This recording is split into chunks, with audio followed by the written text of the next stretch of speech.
The notification arrived right after I'd scrubbed the coffee cups and switched off the stove. A family group chat for a 2026 getaway in Palm Springs. Miles had uploaded a polished image of an exclusive estate complete with an infinity pool and stocked bar, capped by a single line. The getaway costs $900 per person. If you can't cover it, remain at home. No warm invitation, no phone call, no a mom. Would you care to come along? Just a verdict handed down without my input, and a fee slapped on like a barricade. I gazed at the words for ages, then exited the application. I sent no response, offered no protest, simply remained in the stillness of my cooking area, allowing the phrase to sink into a frigid corner of my spirit. He understood I lived on a pension. He understood I refused to beg for aid. He also understood I wouldn't push back. That evening, while I sorted clean clothes, my device vibrated once more, this time a security warning. Suspicious transactions flagged. 4 upscale lodging reservations totaling $4,216. My pulse raced. I launched the banking portal. The deductions were already processing. The booking verifications lingered in my mail folder. Everyone listed under a single identity. Shelby M., my son's wife. I couldn't recall providing my payment details to them, yet when I examined the messages, each carried a prior read receipt. An intruder had accessed my profile. Perhaps not merely now, perhaps for far longer than I'd acknowledged. I froze the plastic, reset the code, and stared at the vacant mailbox a while. No regret, no heads up, only a stealthy grab cloaked as entitlement. I once thought preserving harmony required swallowing my voice. Now I questioned which drained me more, my funds or my hush. I shut the computer, cleared the counter, and settled in shadows with a tumbler of tap water, eyes fixed on emptiness. Dawn hadn't yet touched the window pane when another chime sounded. A communal cloud directory, Getaway 2026, Household Coordination. Within were subdirectories marked Schedule, Wellness Choices, Yacht Excursion, and another named Collective Expenses. I accessed the ledger. In tidy rows appeared identities, monetary figures, and suite selections. Beside mine, verified, settled through Geneva's plastic. I lowered myself into a chair. Device clutched, the display illuminating their blueprint as though I'd consented to every detail.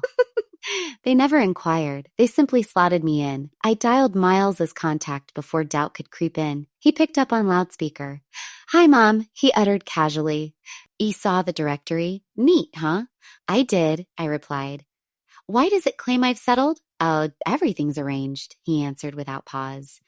"We had to lock the bookings. It'll help the household unwind. Lately, everyone's been edgy." "I never approved that deduction," I stated softly. He exhaled as if I were the obstacle. "It's simpler handled this way." Then Shelby's tone piped up from afar, bold and untroubled. "Relax, Geneva. We'll reimburse once tax returns arrive. Swear." I remained mute because those were the exact words about the barrier. The one I funded to rebuild after the hurricane at Shelby's urging. "We'll square you when the rebate lands, Geneva." That was 2 seasons past. The funds never materialized. I examined the expense summary. Every cent tracked except mine, every presumption entered with a grin. After disconnecting, I preserved the directory. I produced a hard copy. Then I retrieved from storage the expandable organizer untouched for ages and tucked the printout within. The final section read "Trust Shattered." That midday, I entered my banking portal and began downloading prior summaries page by page. By the moment I connected to the virtual meeting, they were deep into debating dining venues. Shelby craved something photogenic while Miles pushed for the spot offering bespoke culinary service. Others chuckled, tossing suggestions as if wealth sprouted in their yards. Nobody acknowledged my arrival. No salutations, just Shelby declaring, "You will pull in the cloud directory later." Fine. I paused, then activated my microphone. "May I pose a question before locking plans?" Shelby's gaze darted to the feed. "Of course, son," she chirped overly cheerfully. "Yesterday I received a security notice," I explained. "4 premium accommodations, my plastic." She cocked her head as though mishearing. "That's simply the lodging. It was a household choice. It was a household choice. Across displays, laughter erupted. Miles a relative, perhaps. It's only currency, correct, Jen? It evens out. I sensed the pressure rising in my torso the way it always did when others dictated my generosity and its extent. Still, I kept my tone level. I tapped keys, initiated display sharing, and loaded the transaction log. Here, I indicated marking the flagged items. That's the plastic reserved for health crises. I never consented. Quiet lingered briefly before Shelby manufactured a chuckle. We figured you'd wish to chip in. Variably do. There it surfaced, the demand I hadn't contested fiercely enough through the years. I terminated the share. That misses the mark, I noted, but attention had already drifted to bikini shades. I exited the session sans farewell. No fury, merely a strange lucidity. Later, I skipped brewing infusion. I ignored the sink. I perched at the dining surface, hard copies clutched, and reopened the envelope from prior. Then I extracted earlier invoices, recognizable deductions I'd previously overlooked. This round, I refused to avert my gaze. That night, I positioned myself at the dining surface with a legal pad, notebook computer aglow, and the soft drone of the fridge echoing. I convinced myself I'd solely contact the lender to contest the lodging fees. Yet once the agent verified they'd utilized my saved payment data, resolve solidified within me. Post-call, I enabled dual-factor safeguards on every profile I owned. Then I commenced reviewing summaries month after month, entry after entry. The sequence emerged quicker than I wished to accept. A video platform I'd never enrolled in. A raw fish eatery in Portland, though I hadn't visited in ages. A wellness subscription at Shelby's preferred network billed bi-monthly under an alias nearly mine. Always modest sums, always spaced sufficiently to merge with produce and power bills. I'd overlooked them because I'd relied on them. By midnight, I'd compiled 15 operations across almost a year. I captured images, generated hard copies, and ringed calendars with crimson ink until the sheet resembled a hazard marker. The following dawn, I entered the precinct. The desk sergeant heard me out without bias, simply provided a questionnaire and a serene gesture. "You're acting correctly," he remarked. I didn't feel correct. I felt exposed. Returning home, I anticipated hush. Instead, my device hummed incessantly. Messages, unanswered rings, alerts. I viewed one instinctively. Shelby had shared an image of Twilight with text, a picture being stabbed in the back by the individual you believed reliable. Responses overflowed with compassion. Folks urged her resilience. Several noted kin could wound deepest. I offered no retort. I shut the program, silenced the household thread, and flipped the device screen down. Outdoors, gusts shook the panes, and I permitted it. For once, I refrained from mending the clamor. Miles loomed on my stoop, limbs crossed, countenance wavering between annoyance and condescension. He hadn't rapped. He simply lingered as though I owed justification. Upon unlocking the entrance, he flashed a strained grin. Rehearsed, the variety he employed to evade citations. Decided to drop in. You ignored my outreach. I muted everything, I replied. He emitted a blend of exhale and scoff. You're escalating excessively. It's merely a journey. You submitted an official complaint over accommodations.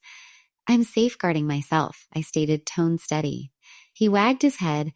We'll fracture the entire kin network over this. Shelby's wept nonstop. You branded her a crook. I regarded him intently. If she utilized my plastic, Miles stands approval. That's no mishap. He scowled. You've always been frigid regarding funds. You prioritize sense over souls. I believed we were kin. Kin?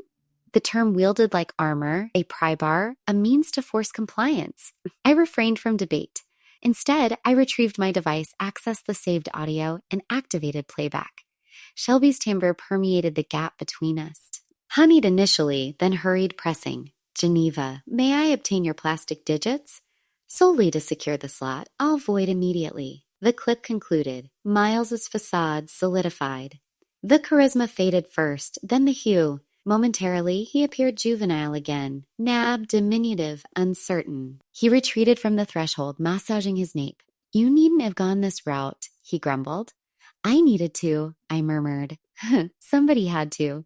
He offered no comeback. Merely descended the stairs and into the pavement, sans glancing rearward. Upon sealing the entrance, the hush weighed denser than prior, yet purer. I approached the surface, lifted the organizer, and appended a fresh sheet titled Audio Capture. March 9th.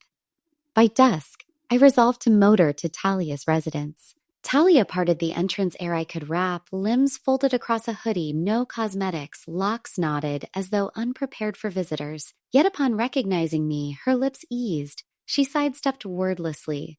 Her dwelling carried citrus polish and serenity. We occupied her dining surface, dual cups separating us, vapor spiraling upward. I figured you'd isolated yourself, I remarked mildly. She lifted shoulders. It didn't appear worthwhile. I avoided prodding, merely bided. After moments, she uttered, they targeted me likewise. You realize, Miles and Shelby, my digits constricted around the vessel. They invoked my IDAN. Titty to lease a vehicle for their milestone getaway, claimed their licenses weren't syncing. Discovered only when fines accumulated, $900 in penalties. I was 22. I allowed the pause to extend. Then the remainder surged like liquid through a fissure. A relative who lent them a line for one crisis and retrieved it exhausted. An elder who offset segment of their levy after Shelby alleged clerical error. None recouped. Talia met my gaze, sight keener than recalled. I assumed it isolated to me, that I'd erred to merit it, that I exaggerated. I wagged my head. You didn't. For the initial instance in weeks, I experienced near conviction, not solace, not easement, but precision. This transcended one lodging or one lapse. It constituted a regimen, one they'd honed, polished and veiled in kin rhetoric, and I'd emerged the premier to declare halt sans retraction. I lingered until twilight sank behind structures, then embraced her at the threshold. It wasn't prolonged or theatrical, sufficient. At residence, I reopened the organizer and inscribed atop a blank sheet, a behavioral trend. Identified sufferers. The next summons came from my sister. Janine extended an invitation to her home, describing it as a neutral territory, though I harbored serious doubts that anything in this tangled web could still claim impartiality. I arrived early, deliberately placing a thick craft envelope squarely in the center of her polished oak dining table, then took a seat and waited in the hush that precedes a storm.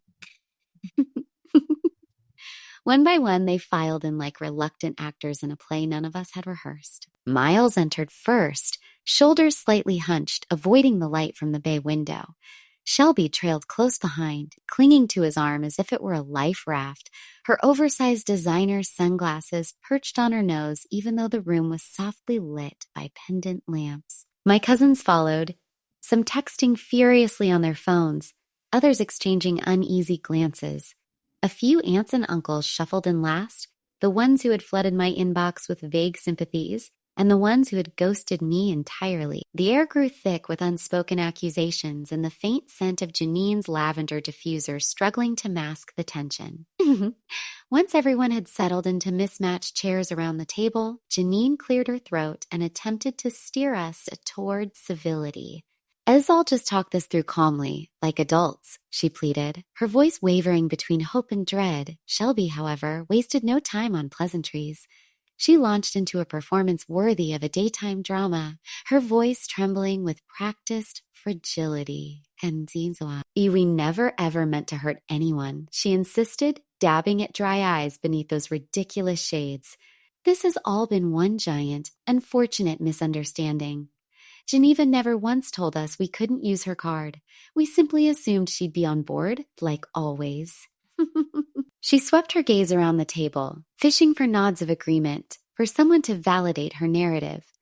Miles remained conspicuously silent, staring at a knot in the wood grain as though it held the secret's set escape. He hadn't met my eyes since the voicemail incident, and the weight of that recording seemed to press down on his shoulders now.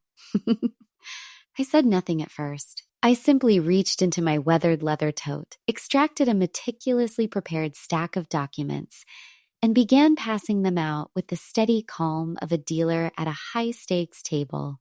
Each family member received an identical packet, Crisp screenshots of bank statements with suspicious charges circled in red, email confirmations time-stamped and annotated, a full transcript of Shelby's wheedling voicemail, a detailed ledger of recurring unauthorized transactions, and a list of names, other relatives who had fallen victim to the same pattern. The room fell into a stunned, suffocating silence broken only by the rustle of paper and the occasional sharp intake of breath. I'm not here to bicker or to point fingers. I stated once every packet had been distributed, my voice level and unshaken. Time here to put an end to this cycle. No one dared ask what Edith encompassed. The evidence spoke louder than any definition I could offer. Janine's face drained of color, her lips pressed into a thin line as she flipped through the pages. One of my cousins shifted uncomfortably, her chair creaking as she pored over the documents like they were subpoena papers. They weren't legal filings, yet, but the implication hung heavy in the air. Shelby leaned over to whisper something frantic into Miles's ear, but he refused to lift his gaze. I didn't raise my voice, didn't dissolve into tears, didn't plead for understanding. I simply rose from my seat, gathered my coat from the back of the chair, and walked toward the front door with the quiet finality of someone crossing an invisible finish line. Nobody called after me. Nobody stood to block my path. I didn't slam the door behind me.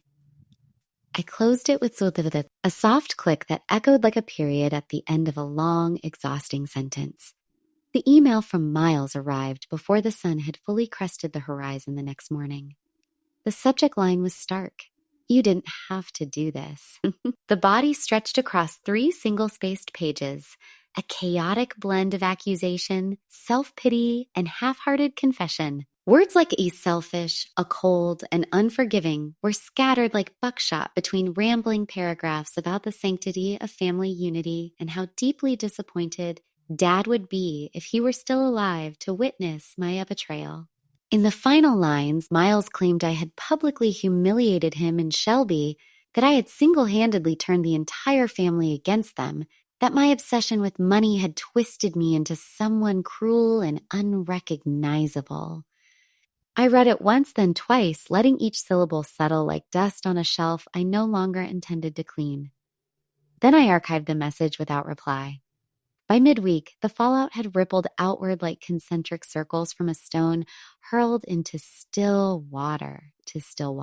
2 cousins ceased answering my calls entirely, their voicemails filling with the generic greeting of strangers. One aunt blocked me on every social platform with the swift finality of a guillotine. Another sent a curt text that read, I'm truly sorry for how they treated you, but I can't get involved in this mess. A handful of relatives reached out in private, their messages arriving under the cover of night like contraband. I knew something was off for years, one wrote. I just didn't want to believe my own eyes. Their apologies didn't ignite anger. They simply felt belated, like condolences delivered after the funeral has ended. At my next therapy session, Dr. Lang listened without interruption as I recounted the meeting in exhaustive detail. When I finished, she leaned forward slightly and said, People who profit from the absence of your boundaries will always reframe the moment you enforce them as an act of betrayal. The statement landed with the clean precision of a surgeon's scalpel, simple, sharp, and undeniably true. That same afternoon, I marched into a different bank across town, one whose lobby smelled faintly of polished marble and fresh coffee. I opened an entirely new account under a separate institution, one no family member had ever touched. I updated my will with a single unambiguous addendum. No shared financial responsibility shall be assumed unless explicitly documented in writing and signed by all parties. The notary, a kind-eyed woman with silver streaks in her bun, asked no prying questions. She simply stamped the page with official ink and offered a faint, knowing smile, the sort reserved for women who walk in alone and leave with their futures reclaimed. Back home, the phone rang twice and fell silent, as if even the device had grown weary of the drama. A new kind of quiet began to permeate the house.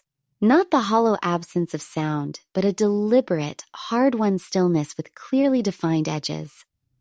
The circle of people around me had shrunk dramatically, yet those remaining borders felt crisp and unassailable. I spent the evening methodically sorting through old files, labeling fresh envelopes with dates and categories, and deleting contacts I no longer needed or wanted. When the house finally plunged into darkness, I realized I could draw a breath without bracing for the next unsolicited demand. And the call came on a Wednesday morning just after I'd finished watering the row of potted herbs on the windowsill. "This is Sarah from Westline Credit Services," the professional voice announced. "We flagged an application for a new credit line submitted in your name." Name? It was automatically declined due to the active fraud alert on your file. I didn't flinch, didn't demand details about the applicant. I simply thanked her, hung up, and opened my email to log the incident alongside the growing case number. Then I brewed a pot of chamomile tea, let the steam curl around my face, and allowed the moment to dissolve without dictating the rest of my day. I had prepared for escalation not just with passwords, two-factor authentication, and frozen credit reports, but with the deeper understanding that patterns of entitlement rarely dissolve simply because one person finally says no. Later that afternoon, a text from Talia lit up my screen. Hey, Aunt Jen, how about a weekend escape up north? Just the two of us. Everything's booked and paid for on my card. Receipts attached in your inbox. No surprises, no hidden tabs. Thought you might enjoy the mountains and some real quiet. The message was concise, respectful, and crystal clear. I opened the attached folder to find neatly organized PDF. Hotel confirmation, train tickets, a cozy cabin itinerary, all transparently itemized. No assumptions, no blank lines waiting for my signature or my wallet. I typed back a single word, yes. On Saturday, I boarded the northbound train with nothing more than a mode Saint suitcase, a worn paperback, and a soft cardigan I hadn't touched in years. No one called to interrogate my whereabouts. No one texted to guilt trip me into covering someone else's impulse purchase. As the landscape shifted from suburban sprawl to rolling hills draped in evergreens, sunlight spilled across the window pane and warmed my cheek. For the first time in months, my mind felt unburdened, like a room finally cleared of clutter. They had demanded my silence, but I had chosen to speak. They had coveted my money, but I had chosen my sovereignty. They had counted on the old Geneva, the one who nodded to keep the peace, who lingered at the table long after her plate was empty. That version of me had dissolved somewhere between the fraud alerts and the family meeting. In her place stood space, deliberate choice, and enough distance to recognize the pattern for the calculated system it had always been. Returning home on Sunday evening, I unpacked with the slow reverence of someone handling fragile artifacts. The mountain air still clung to my sweater, carrying hints of pine and freedom. After setting the kettle on the stove, I pulled a small notepad from the kitchen drawer and wrote 7 words in bold, unwavering script.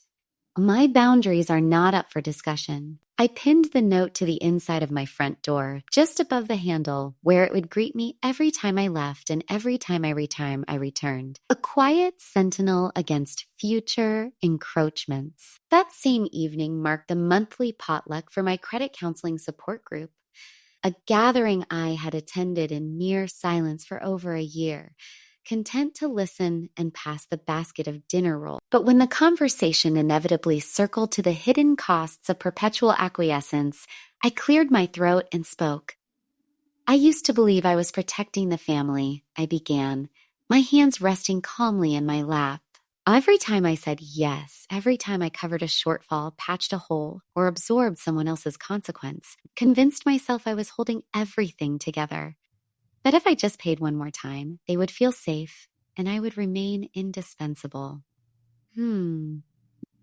Someone across the table nodded slowly, recognition flickering in her eyes. But I wasn't protecting anything, I continued.